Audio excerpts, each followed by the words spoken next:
Hello, Fry, and we are alive. Well, 50% of us are.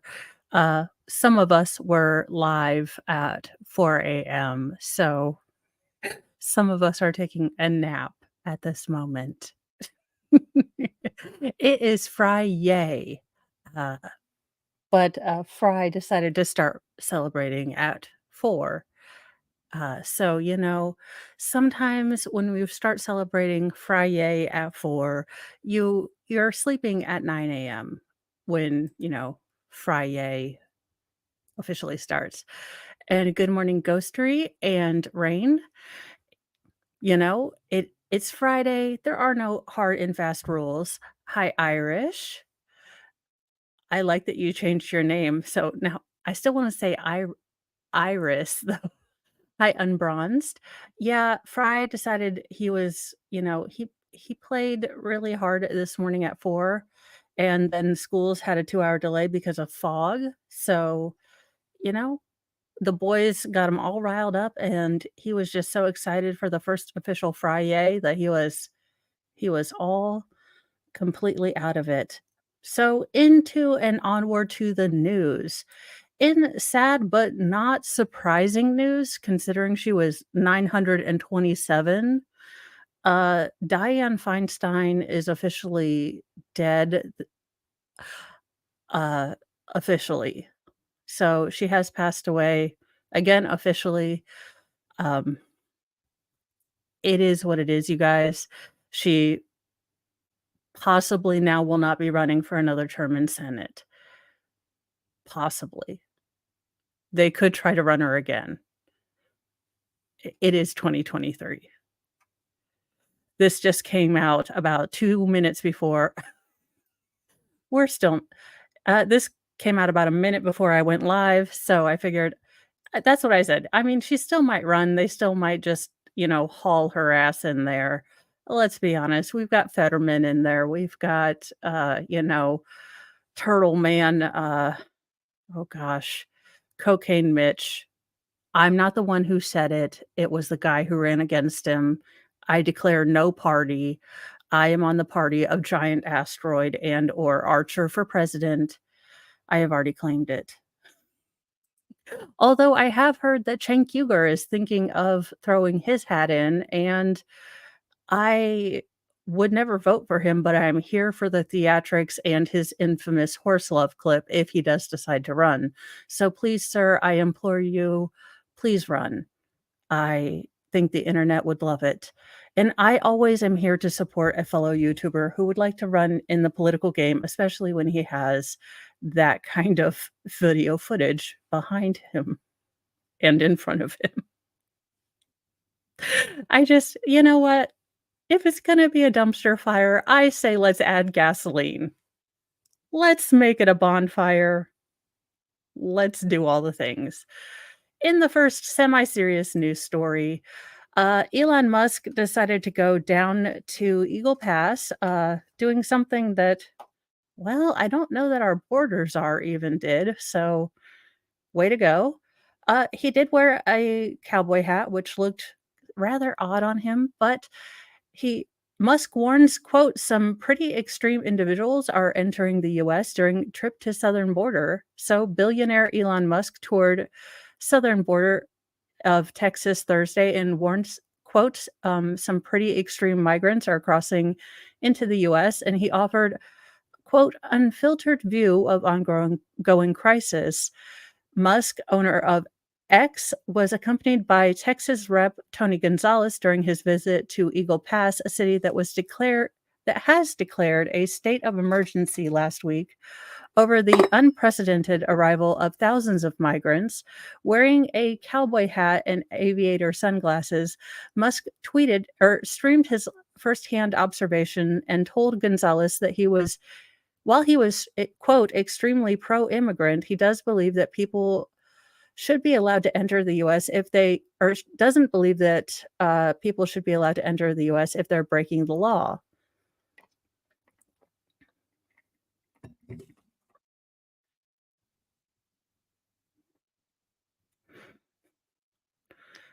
Quote, to be clear, We're both very much in favor of expanded legal immigration. I think anyone who's hardworking and honest and is really going to add to the economy, we should let them in, Musk said.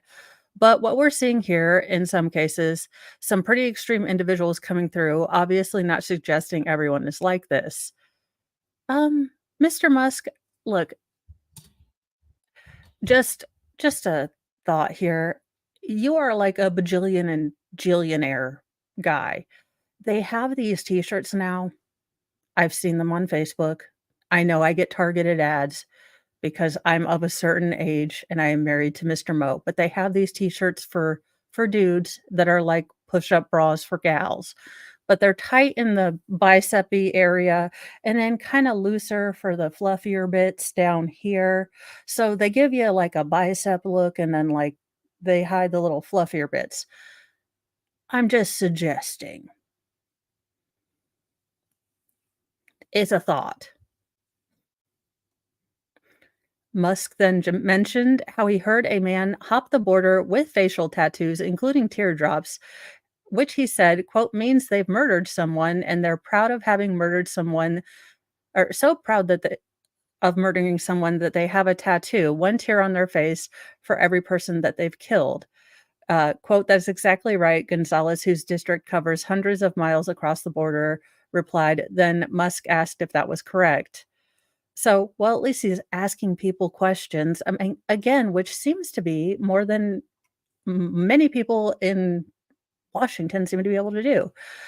Good morning, one blessed Nana.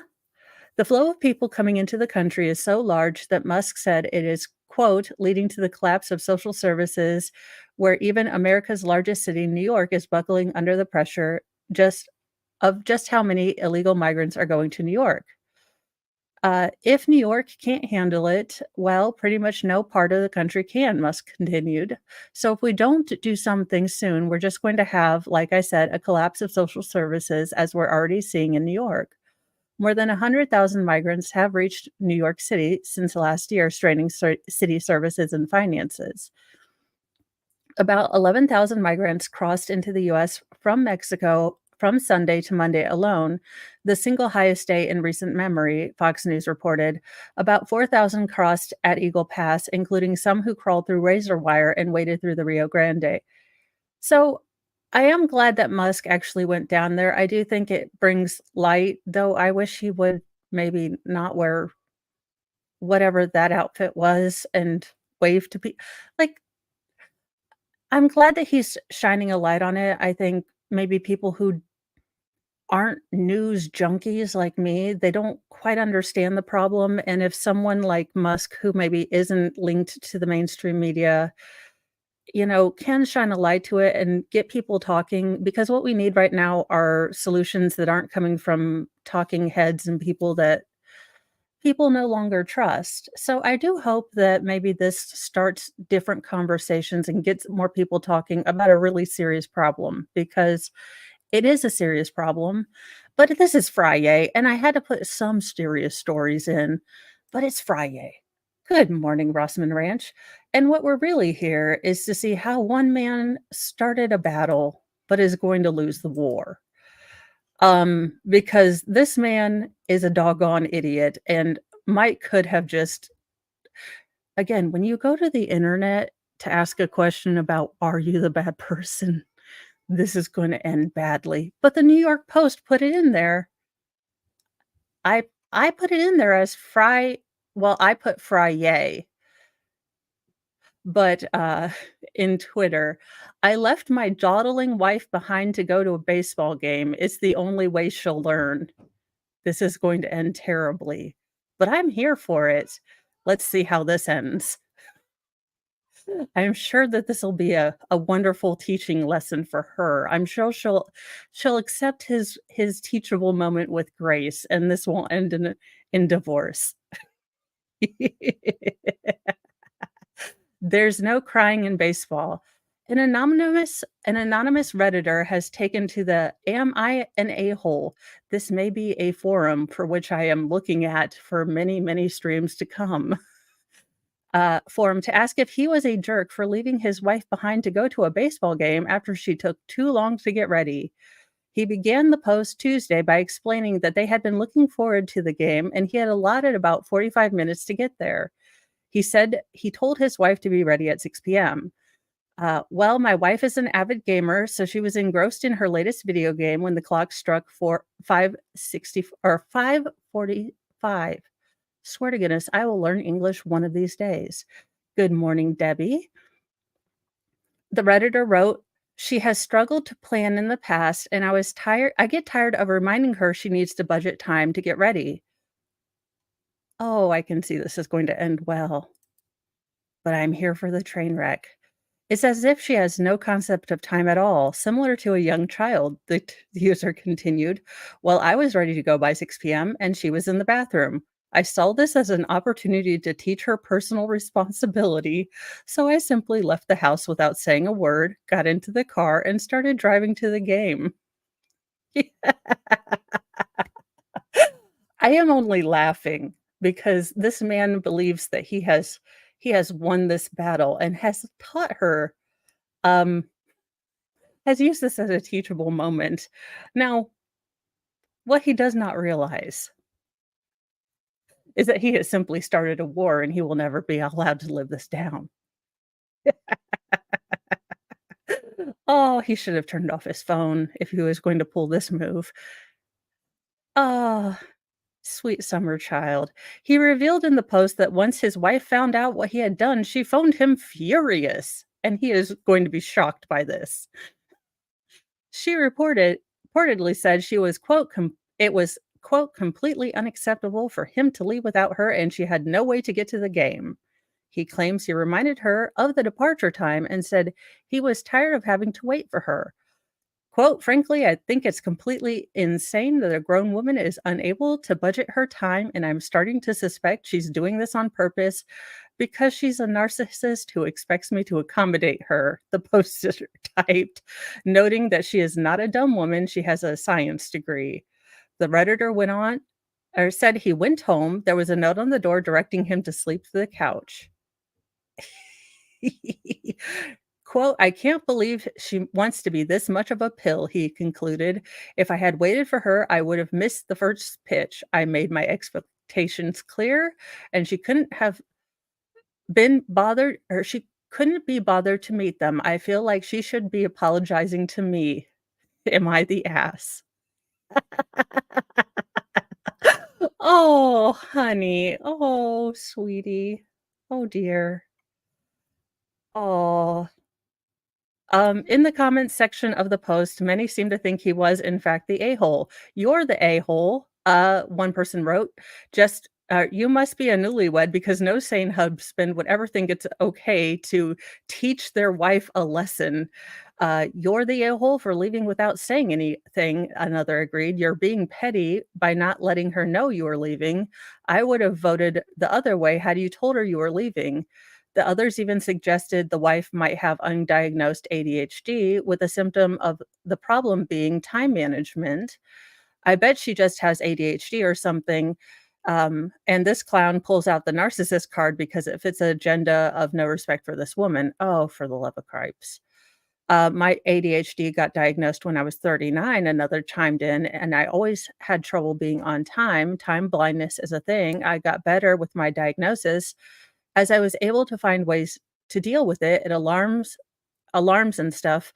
If my husband would have treated me like this, I would have gone. Well, looks like he'll be finding another wife. Good morning, Teary. This isn't the first time a Redditor has come under fire for revealing they've left their wife behind. Earlier this month, another anonymous user said he boarded a flight alone after his wife took too long to order coffee at the airport. She told me I needed to tell them to let me off the plane to be with her, and I said, no, it's not fair to do this again. Said I told her we didn't have time, but you decided to go anyways. Look, y'all, communicate effectively what your needs are. All right, it's time for the board of truth. I didn't want to have to do this. I am not the best person because it doesn't take me that long to get dressed, and I'm chronically, neurotically, overly early. But Mr. Mo may have super ADHD. I have ADHD, but I have neurotic tendencies. But you in marriage have to explain your things. So what this husband should have done is said to wife, we'll just put little game control here. Choop, choop. Look, there's the little buttons. I'm not a gamer. I can't even play Tetris. But he should have said, "Dear wife, I know you love gaming, and this is a sports ball of some kind. I think it's baseball. So here you go. Well, that's a basketball, but you get the point. But dear wife, I know you enjoy gaming, and we both enjoy baseball. And here's a door. But it bothers me and makes me feel like I am unimportant when you are chronically late. And I am going to leave this house at 6 p.m. Now, whether you are ready or not. So I will tell you I am leaving. If you are not ready to go, that will be on you. So, if you're not done and you are still gaming, I will be going to the baseball game, but I will tell you, and then I will be out the door. But you should have communicated this all clearly. And you shouldn't have maybe couched it in language on Reddit, which seems to be full of crazy people, um, about, hey, this really does bother me. It makes me feel like I'm not important and your needs are first. It makes me feel like you don't respect me or my time or things that are important to me because being on time is important to me. That's what he could have said. And then the wife would have said, "Okay, I'm sorry. This seems to be a blind point that I have." If she was being an adult too. Now, this requires two people to be adults at the same time, which may never happen in the same marriage. But yes, this man definitely thought he had won a battle, and he definitely just started a war. In other news, only one fan is sad about the Galactic Star Cruiser closing. Yes, the Disney hotel where you could pay for a family of 4, I believe, $10,000 for a 2-day stay, where you could pay an additional, I think $1,000 to cosplay as new Star Wars characters and see possibly Rey. I know. It closed down. Disney fans or fan, I'm pretty sure is the correct thing there, lament closure of Star Wars Galactic Star Cruiser Hotel. Diehard Star Wars fans lament the demise of their sci-fi movie hotel at Star Wars despite the $400 million resort turning into a much planned flop for the Mouse House. Oh, it is, let me see, since Fry is asleep right now, it is a cat condo. It's for indoor or outdoor cats. Since our cats are what we can only be labeled as, super fluffy, all of the compartments kind of open up, the hidey holes, so they're all openable. The paneling can open, so they can't get stuck in it. And it's kind of nice, and the roof is actually weatherproof, so if you did feel like, you wanted to put it outside, you could.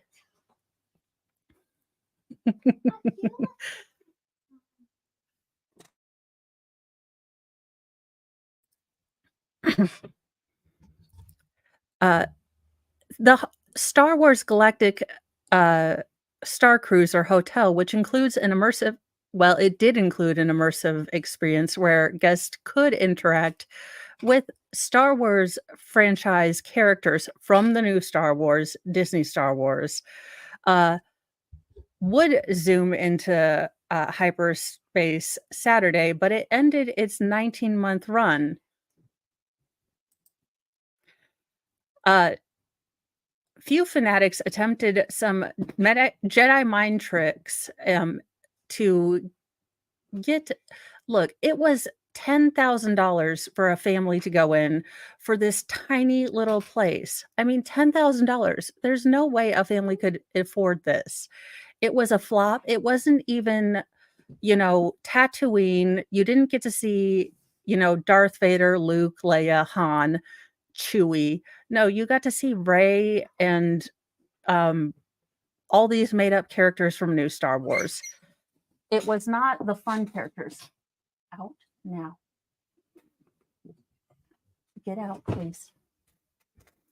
Uh, it was and it was these cheesy animations. It wasn't fun at all.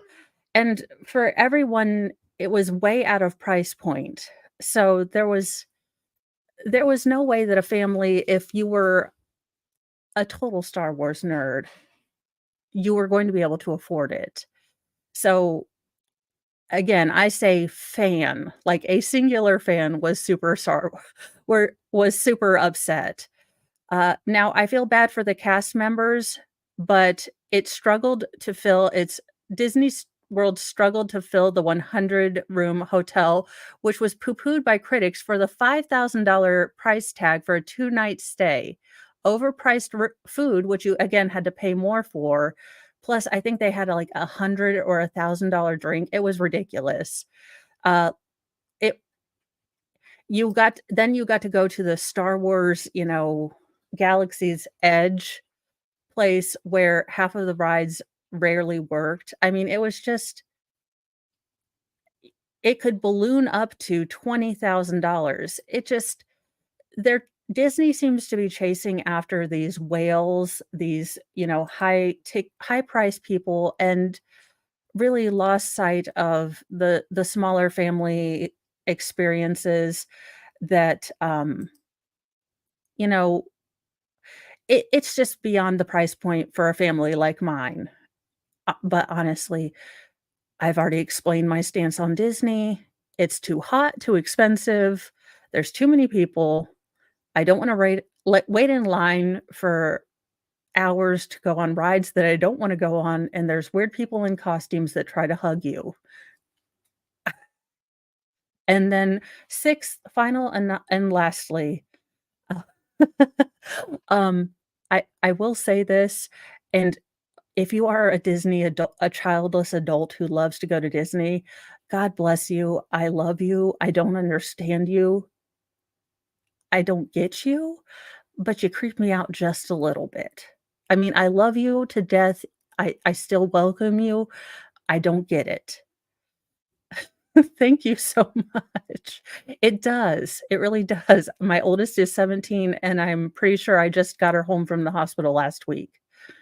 So these are the kind of scenes that you would have seen, and I swear this is a Star Trek, uh, set. So, yeah, 2 people are crying about this is the, 10,000 or this is for $5,000, this is the room you get to sleep in. So, imagine my 6'4" husband trying to sleep in one of these bedrooms. Also or, you 2 adults sleeping in here and your kids stuffing themselves in here for $5,000 for the experience. Yeah, that's a hard pass. But the fans strike back. A couple sues Disney after a birthday trip to Disney World is ruined by a painful wedgie. Now, I don't know how they're going to make this work, but I am with them because wedgies are awful. Go commando if possible. This channel does not give out any sort of life advice, but, I'm just a redhead on the internet. What can you do? And it's even a fake redhead, as you can see, I touched up my fakery this morning. A couple who visited one of Disney World's water park for was supposed to be a joyous 30th birthday celebration has filed a lawsuit alleging that the trip was ruined by an extremely painful wedgie. I can only imagine this is gonna be hilarious, but continue. During a 2009 visit to Typhoon Lagoon at Orlando's Walt Disney World Resort, Emma McGinnis says she, her daughter, and her mom took a ride on Humunga Cowabunga, a 200-foot water slide in which riders plummet down 5 stories in the dark before shooting out into a pool of water. At the top of the slide, riders are instructed to cross their legs at the ankle. The riders are not told why their ankles need to be crossed, the importance of doing so, or the risks of injury if one's ankles become uncrossed, the suit filed by McGinnis and her husband, Edward, says. I can already see where this is going.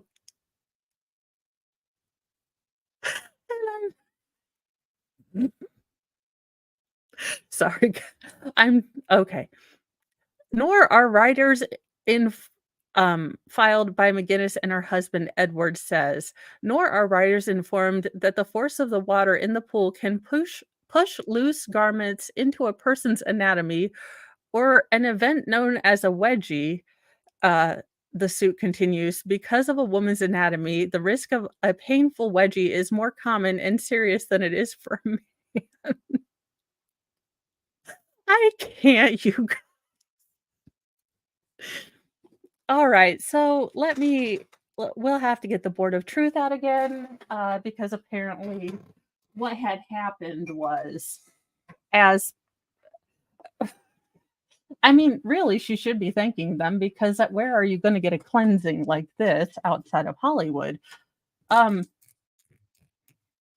so I'm guessing she went down one of these jazzy rides, and you're told to do, the whole cross your arms and, well, anatomically, the whole cross your legs like a good girl kind of thing.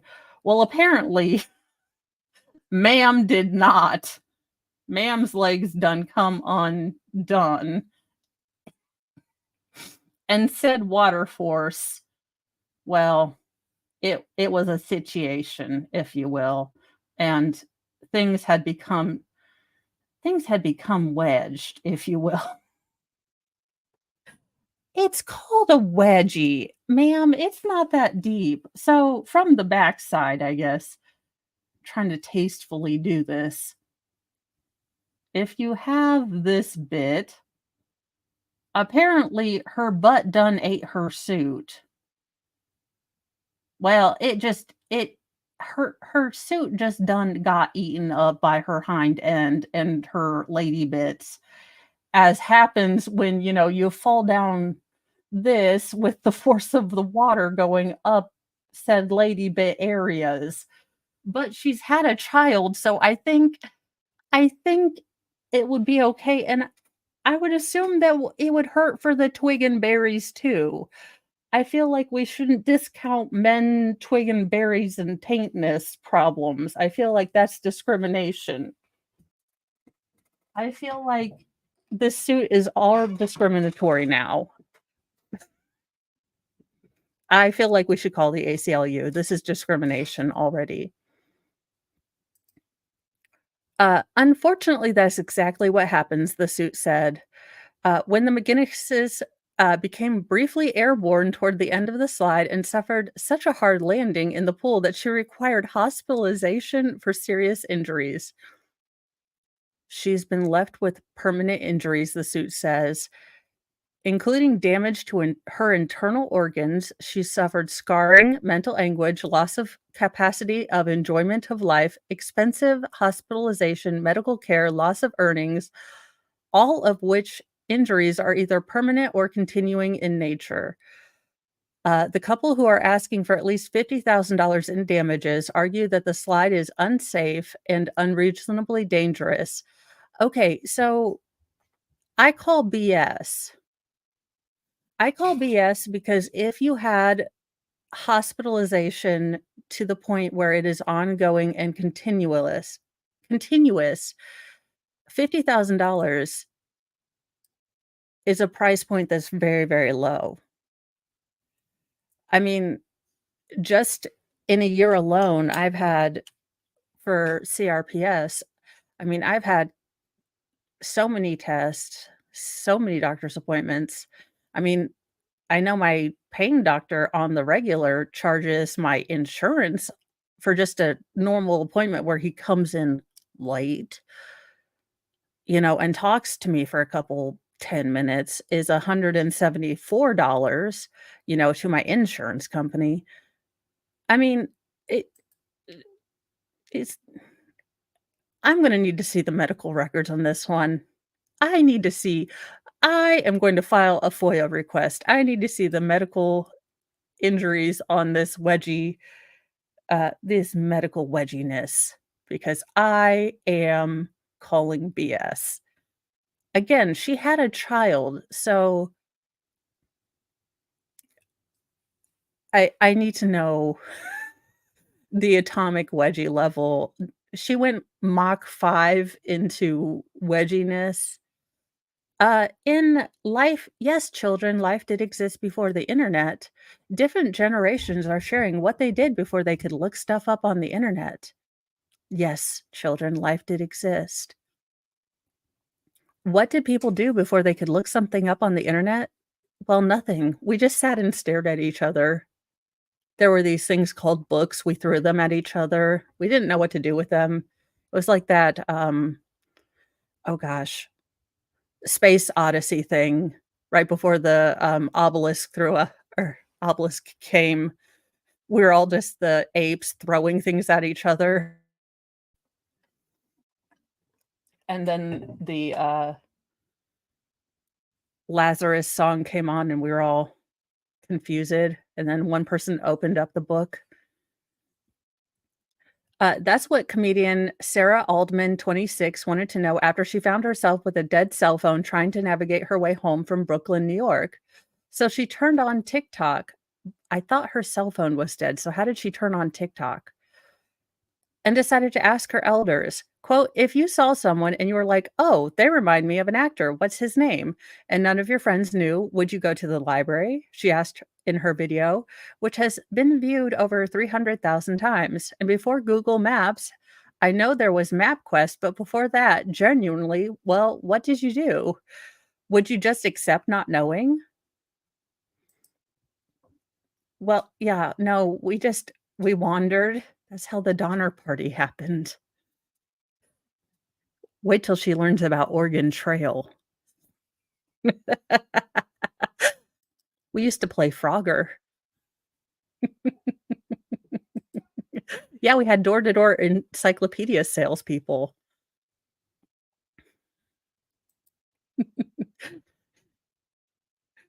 We etched things onto clay tablets. This bearded guy came down from a mountain. He said stuff like, "Don't worship that gold calf again. This guy just told us to stop worshiping weird things." Then we, also ignored that.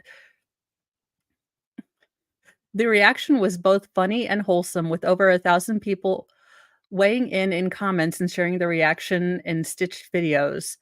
The video and its response also demonstrated a rarity on the internet. Generations came together rather than uh, mock one another. Many who replied apparently appeared to identify as millennial, who are typically defined as people born from 1981 to 1996. I choose to not identify with this. I identify myself as a Gen Xer who's just very, very young Gen Xer.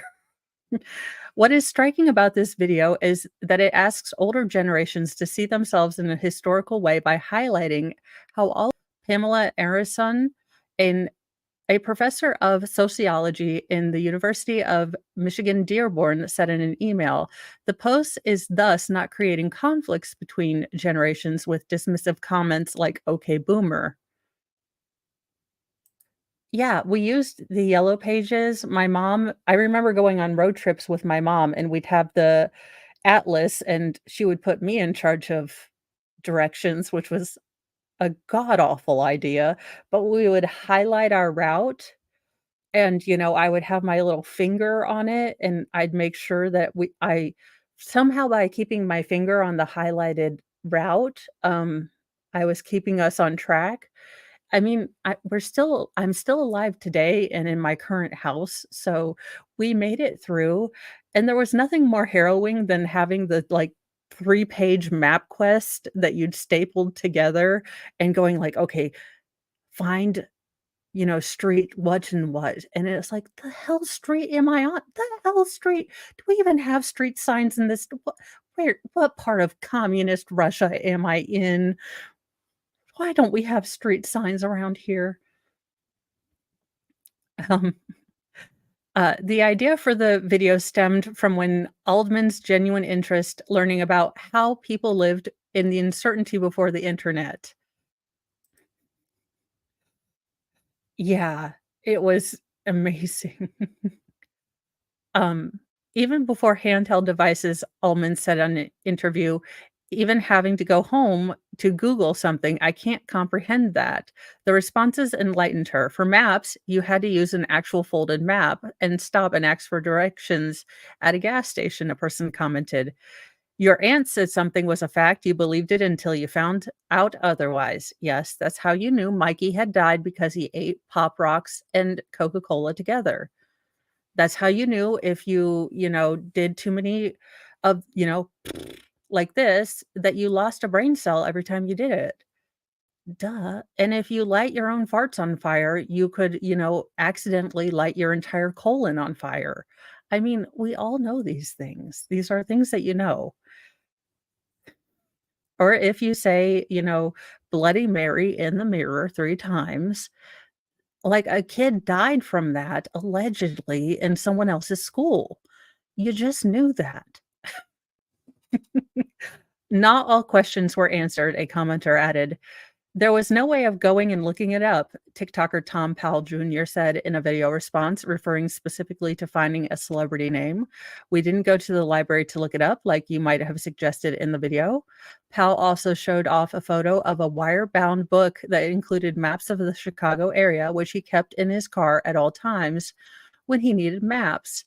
The book had reference points on the pages and an index with cities in the area. Dawn Murray, a travel TikToker, said in the video that because the information wasn't at your fingertips, you had to get crafty for celebrities, she said. You would either accept not knowing or go to the local Blockbuster to find the movie cover.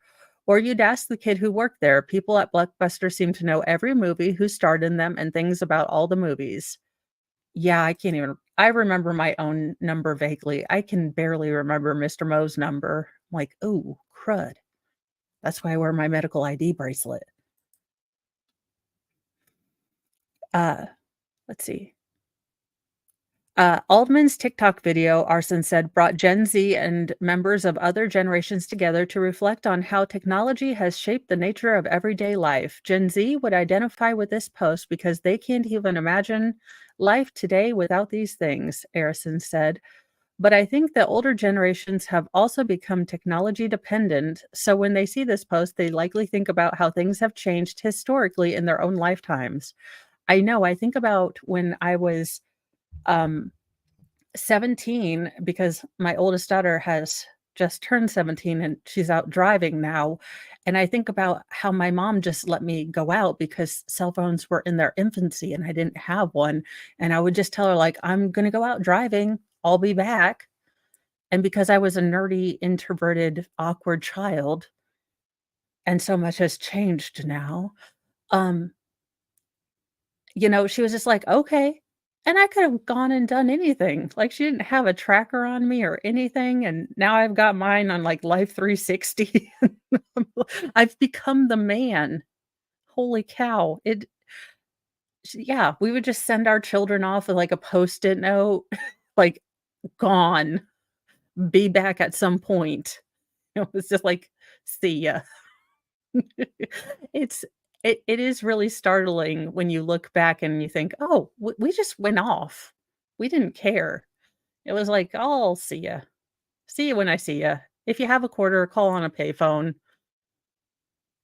Uh, I knew I would get hate if I didn't ask in an Aldman, who was born in 1987, said she expected her video to do well because she said most generations lean into nostalgia. But in addition to attracting views, she also wanted to ensure her video came across as genuine. I knew I would get hate if I didn't ask in a nice way, she said. And that's why I was like, oh God, the use of the word like. If I could ban that and literally, unless we were actually using it in its correct context, if I were president, those 2 words, and possibly the word narcissist, would be banned unless used in correct context. But then I'd be a dictator. I'm genuinely asking because I'm genuinely curious about what people had to say. So, that was a nice fun story. I do remember the MapQuest thing because, oh my gosh, the 3 pages and trying to flip through and drive. I mean, people think cell phones are dangerous. Holy good Lord night, trying to have that page and you're flipping it and you're trying to look for the signs and everything else. We were definitely, Mad Max times. In what in the world were they thinking news from Law and Crime, man with total Jim Brewer eyes. I mean, the most Jim Brewery eyes of Jim Brewer eyes. Man who threatened to unalive his neighbors is sentenced, then sent right back home across the street from his victims. As I tell you guys, I do not read these articles fully. I just read the headlines and then I read them with you guys. So let's see why man with high eyes was sent back home. Jerome Mulligan, his name would be Mulligan. He got a mulligan and he was sent back home. Apropos, awesome, on point. This has made my Friday. We are done here. It cannot get better for I'm just kidding. 41 has been sentenced for threatening to kill his neighbors, but will not serve a single day in prison. Instead, he's going to be right back where he started, across the street from his victims. American justice. Okay. Um, After pleading guilty to retaliation against a witness or victim, a misdemeanor charge of terroristic threats, he was set to spend 9 months on house arrest or 5 years on probation. There is a no contact order through his sentence. All right, we need the board of truth because I think we need to explainerate this because I'm a little confused. Across the street. So this is one house. This is the other house. This is the street.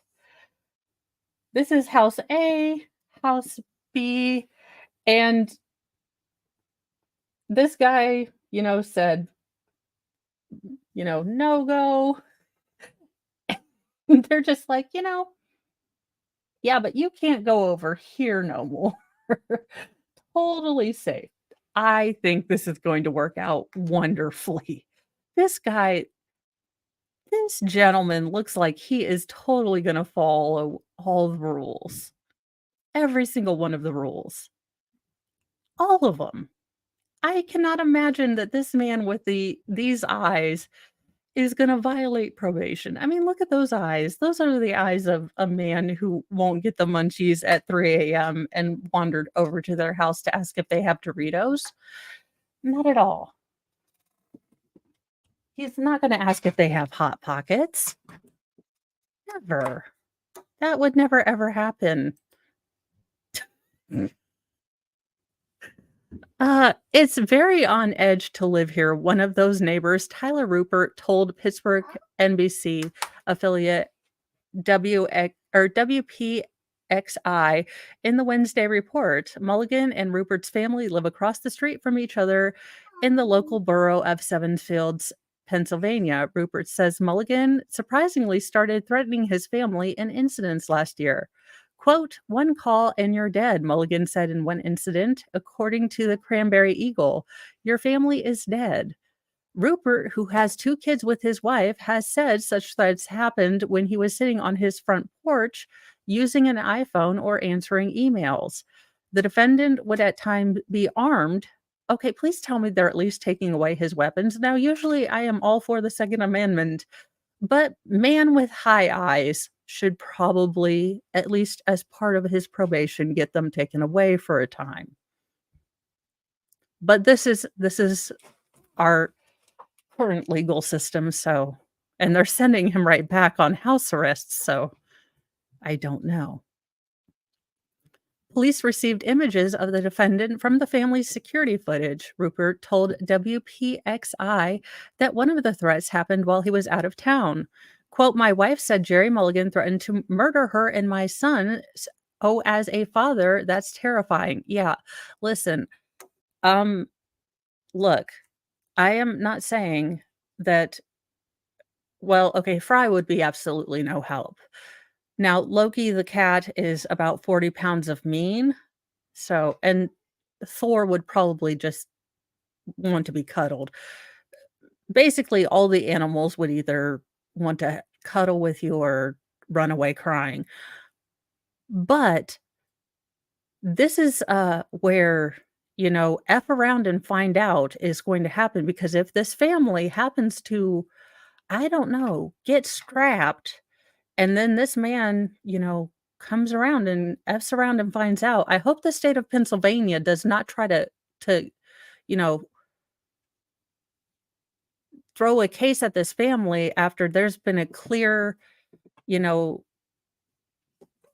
show of threats towards this family, and then they arm up. And if the worst happens and they defend themselves, I'm I'm gonna be outraged if they go after this family because this is ridiculous. This wife and this husband better be staying strapped and going to the range is, look, I don't give advice. I'm just saying allegedly, if this was one of my neighbors, I would be, practicing and, uh, we would be looking at moving, but that would be just me. In another incident, Mulligan's wife crossed the street and asked to speak to Rupert, but the defendant Mulligan told her to, quote, "Make one call to Florida, and we talked about or make that one call to Florida we talked about last night," the victim said. Mulligan put a video on Instagram of Rupert's home that day. The police reportedly said that the defendant told them he believed his neighbor was pointing a laser into his home. Rupert, however, told WPIX he had no idea why Mulligan would do all this. That has been the biggest question. He said, "We've never actually spoken to Jerry, never said a word to him." Mulligan's attorney of record did not immediately respond to Law and Crime request for comment. Rupert reportedly said, "It's just unfortunate that his punishment is house arrest. It really doesn't solve the problem or what we're asking for it to be different, but he's still there every single day." Yeah. I mean, I'm just saying this seems to solve no problem. It seems to just put him in a situation where he's closer to this family that he's terrorizing. And yeah, this is a little infuriating, but and then Vermont would like you YouTuber people and Instagrammers to stay the hell out. I love this.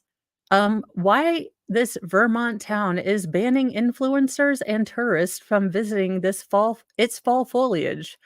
The select board of Pomfret said an influx of tourism is causing significant safety, environmental, aesthetic, and quality of life issues.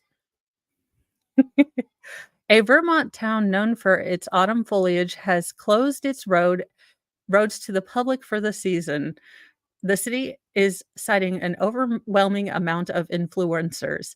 They're like, "You people are obnoxious, you have selfie sticks, you're annoying,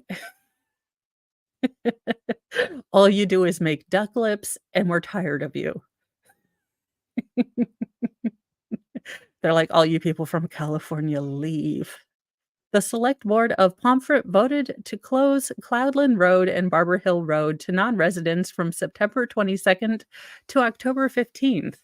That also blocks access to the popular Sleepy Hollow Farm, a private residence that many tourists try to visit. Quote, foliage season traffic in this area has steadily increased during the last several years, causing significant safety, environmental, aesthetic, and quality of life issues, the select board wrote in a memo. Sleepy Hollow Farm has been a hot spot or a hot destination for influencers looking to get the perfect shot of fall foliage. Videos using the hashtag Sleepy Hollow Farm have been viewed more than 800,000 times on TikTok. Meanwhile, thousands of photos of the farm have been posted on Instagram. Some TikTok videos from recent years showed crowds around the entrance to Sleepy Hollow Farm, which has a no trespassing sign. Despite the sign, one video shows tourists entering the property to take pictures. You know what would stop that? Now, I'm not saying, and I don't know Vermont's, never mind. I'm just saying, if you had a bunch of guys with them scary thing, no, I'm just kidding. But yeah, I mean, it says no trespassing. If you move out to the country, it's generally because, like me, you don't want to be around the people. You want to be where the people aren't. Unlike Ariel, you'd like to be left in the sea alone where the people aren't. Uh, the pursuit, geese. Geese would stop them. Geese are mean. The pursuit of idyllic fall photos has caused headaches for Pomfret residents. Some people in the community created a GoFundMe campaign titled Save Cloudland Road to raise money for road closures and traffic enforcement during the fall season. Quote, over the past several years, Cloudland Road and the small roads leading to Cloudland Road have experienced unprecedented surge in Instagram and TikTok fueled tourist influencers who earn money from sponsors and have monetized and turned a private home on Cloudland Road into a social media photo destination, the GoFundMe description reads. The campaign, which raised almost $15,000, also claimed that the influencers visiting the town damaged roads, had accidents, required towing out of ditches, trampled gardens, defecated on private property, parked in fields and driveways, and verbally assaulted residents. Why am I not shocked? Yeah, I'm not shocked. Uh, Pomfret a Pomfret resident suggested that tourists looking for picturesque foliage travel elsewhere. You can just drive up Interstate 89, which is our north-south roadway, and have a beautiful drive.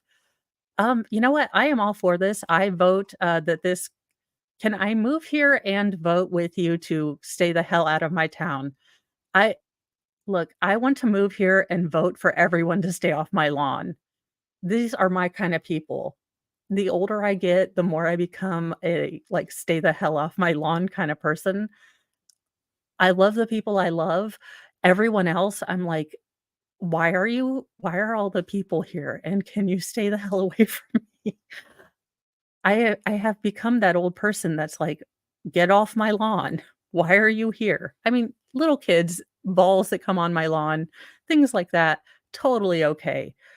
Kidults Kidults, you 23-year-olds who think that you're owed things and, you wanna be an influencer and you wanna come on my lawn to take a picture, and then you wanna ruin my house and drive over my yard and poop in my driveway. No, kidults, no. Get off my lawn. I'm moving to Pomfret, and I'm voting to close all the roads.